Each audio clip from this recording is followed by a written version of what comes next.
Hey, hello everyone. This is Naveen here. Welcome back to another video on this MongoDB administration. And today I'm going to talk about updates. This is in continuation of CRUD operations, which we are discussing. In my previous video, I discussed about various ways of how you can retrieve the data, like you can think of selecting the data, and in this video we'll see like how you can update your documents. Okay. So let's get started. I'll switch my screen to the server. So this is my server where I have Mongo installed.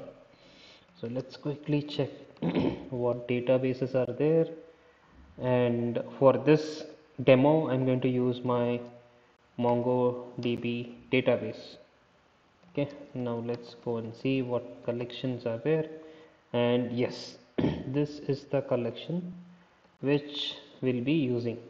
Okay, it is product collection which we are going to use. So let's just explore and see what the data looks like, right? So this contains product ID, name, product number, make flag, and all those stuff. So this is how my data set looks like, and which we are going to use for this demo. Okay.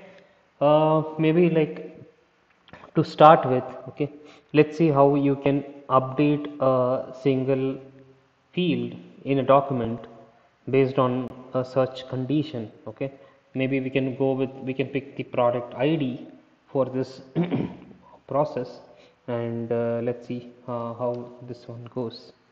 So I'll say product ID, and let's search for a specific ID. No, maybe I'll take this product ID and let's pick some random number, maybe 316.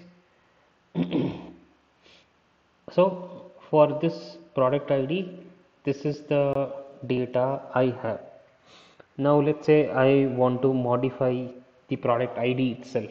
Okay, so how I'm going to do is like, let's say product dot update, and then the syntax is going to be something like the first position will be holding the condition, like similar to what we had in our select statements, and the next one will be like what you're going to update. So what value you're going to set. So how you will be setting is like you have to call this variable, and then you have to declare like what value you're going to go with. Maybe I have 316, I want to change it to maybe product ID 5. I'm just randomly picking it. Okay, now let's see what happens. Now we have, it says uh, depreciation warning, and collection dot update is deprecated. So we have to use update one instead of update. I should be using update one or update many or bulk, right? So these are other methods which you can use, and it says like match count is 1 and modified count is 1. Now let's go ahead and query and see like how my document looks like. Wait, I think I gave 5. Let's see. Okay, so now my data got updated and the product ID is 5. Now let's try maybe with update 1, right? So as the name suggests, it's like we are updating a single record. That's what it says. Maybe let's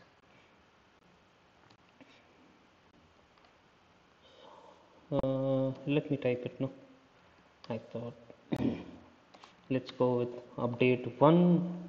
And now what I'm going to do is it's going to be the same data which we will be dealing, but only thing is it's like we are reverting the change. Okay, I'll go and search for product ID 5, and let's set this to 316 back. Okay, great. So what this error says is like update document requires a atomic operator. Let's go and set that operator. I'm saying set, and within brackets I'm defining this. Now I don't see that warning message which we got here. Okay, since we are using a new function which is update 1 to update my document. So with this, like you can update a single document or a single field in a document. Let's say if you want to update multiple documents. Okay, let's pick up uh, some other data set, and we will see like how you can update multiple documents. Okay. So for that, maybe as you can see here, we would be using this function or a method to do that update. So we'll pick a different data or a condition to do this. Let's again go and search and see which one we can use. Maybe I can go with recorder point. Let's see, uh, maybe I'll go with 375, just picking a random number again. Okay, for the demo, let me quickly check how many data we have. So it's like 3 documents we have with this, which is matching with this condition. So we basically like filtered for this recorder point, which is equal to 375.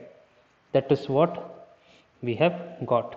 Okay, now what we can do is, let's go ahead and do our update.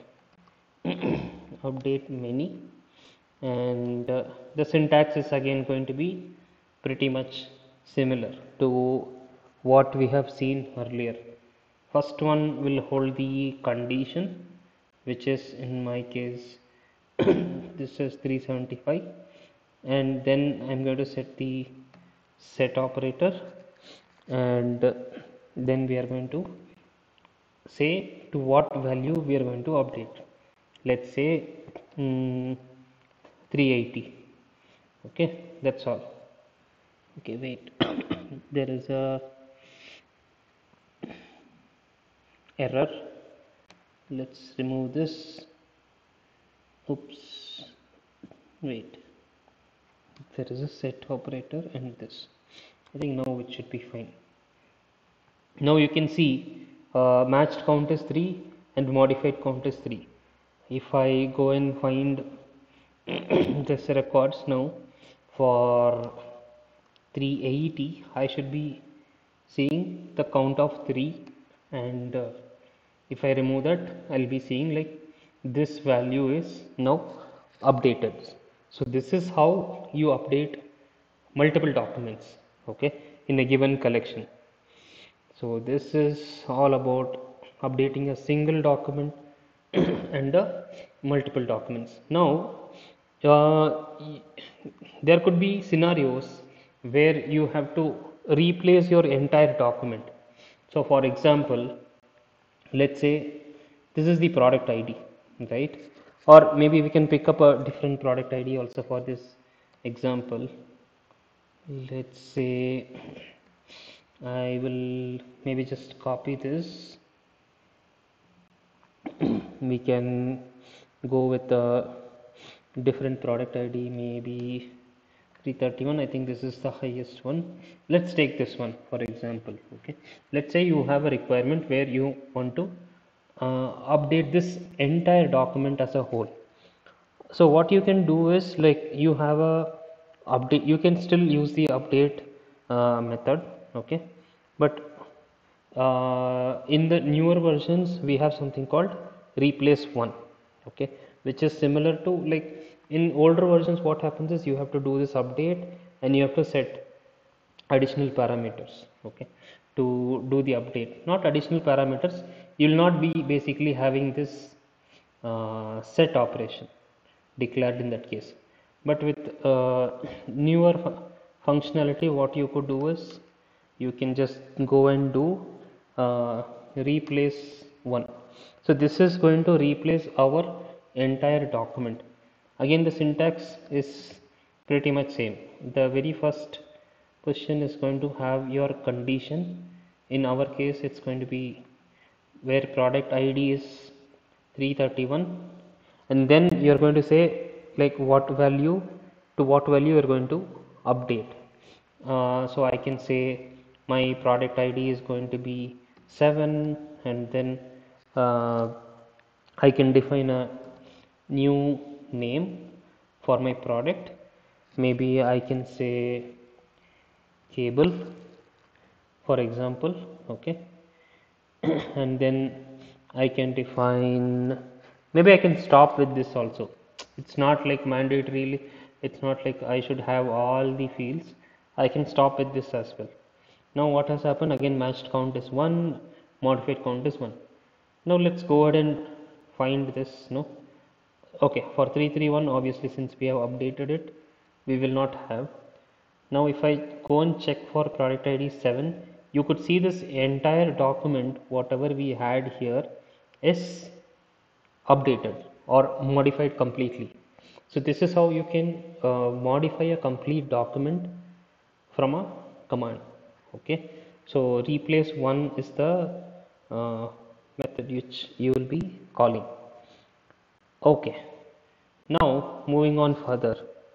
Okay, so we'll see like how you could update multiple fields, because the initial example what I showed you is uh, we just like updated a single field, right? You can also like update multiple columns basically, or multiple fields with this update method. Let's see how to do that. See, if you see like the base syntax is pretty much same for all. It's just the way how things work is little bit different. Okay, so when you want to update multiple columns, again like I'll go with set, and here I will be defining to what value I'm going to update. For example, let's say again I'm switching it, and I want to change this as well. For example, maybe I'll add cable types. Maybe now what I can do is, here we are updating it. Okay, it's not like replacing an entire document. So if you want, like I can update multiple columns, and I can also add a new column. Okay, let's say I want to add product ID, and I can say some number. Okay, this is also possible. Now let's, maybe we'll not touch the product ID just for the sake. Now what we are doing is we are updating multiple columns and adding a new column also. Let's see. Now it says matched count 1, again modified count 1. Now let's go and do a find. Okay, wait. Product ID, somehow we don't see it. Let's see like this.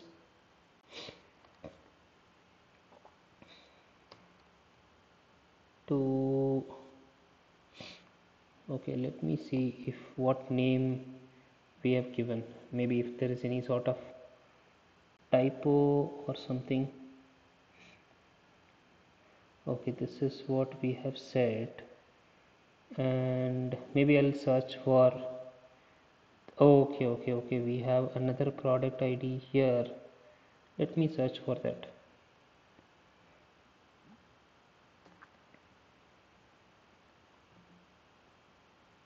Okay, you see here, like now this product ID got updated, and this name is also got changed. Okay, so that is what has happened in this case. It's like we have updated both the values, and that's why we didn't see that previous one. Okay, now moving on. So you know how to update multiple columns also now. Okay, so then what we can do is, like we will see how to, I think how to add a new column is pretty much simple. like all I have to do is the condition we have to define, and I can again say like set and define what column I'm going to add. For example, I'll just say set, and I can say maybe new ID just to differentiate things. I'll just do like this. Now let's go and do a search. You could see this new column or field which got added to my existing document. Okay, so now you know like how to update a single column, how to update multiple column, how to update multiple collection, and how to replace an entire document. Okay, now what we will see is we'll see how you can remove a specific field or a column from a given collection. Okay, so when we did update, we have used this set option. Okay, when you want to remove something, we'll just do unset. So all I have to do is unset and define which column it is going to be.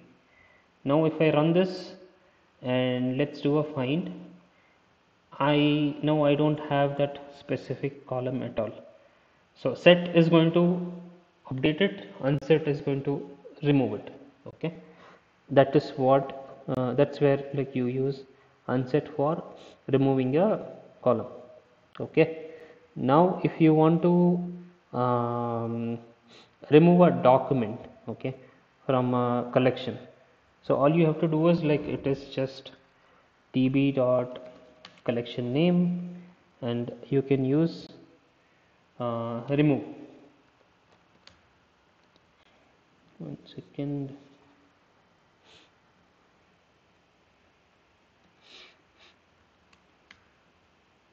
So if you hit double tab, right, so it's going to give you what all options you have.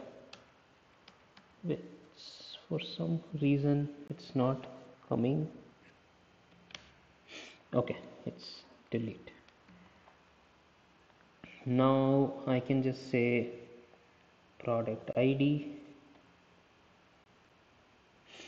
Wait, I think I'm missing something. Remove.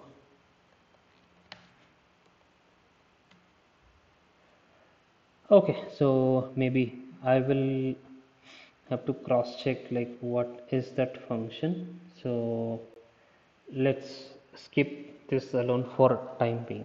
Okay, now like we have something called upsert. Okay, so whatever we have seen is update, but we have a separate function called upsert. What it will do is, let's say if you're updating, if you're trying to update a column, okay, which doesn't exist, if that condition is not matching, what it is going to do is it's going to insert that record as a new row or a new document. For example, let's take product, and let's go with update, right? Then what you could do is we'll define some condition which we know it is not correct. Maybe I can say product ID is 950, for example. I know this is not correct, so if this condition fails, it is going to insert the record. That's what I told you, right? Now let's see. Now what I'm going to do is I'm going to say like if this condition is true, go and set this value, whatever I'm going to define here, product ID, and let's say I'll go with 950, and then we can say product code. I'll just say just some code, random code. I'm just going to do it. So we know this condition is not true, okay, but we don't want our update to fail. So what in that case, like what we can do is like I can have a another condition set which is upsert, and then I will say it is true. Now if you see, it says acknowledged, upset upsetted count is 1. Now if I go and do a find on DB product, and for that specific ID I should be seeing my document. So here we have basically like did an update for a document which didn't exist, and since this condition was not true and we have set upsert to true, it has inserted the document and it has created this document basically. Okay, so this is where like you will be using the uh, upsert statements. So this you would be seeing mostly it's used in like if you are loading any sort of machine learning data or something and all, like where you just want the data to be loaded irrespective of whatever condition. If it is already there, then that's a different scenario. So in those kind of situations you will be using this upsert. So these are the different options you have in MongoDB to update or make, I mean, to update your documents. So that's all for this video. I hope you liked it, and thank you so much. Bye.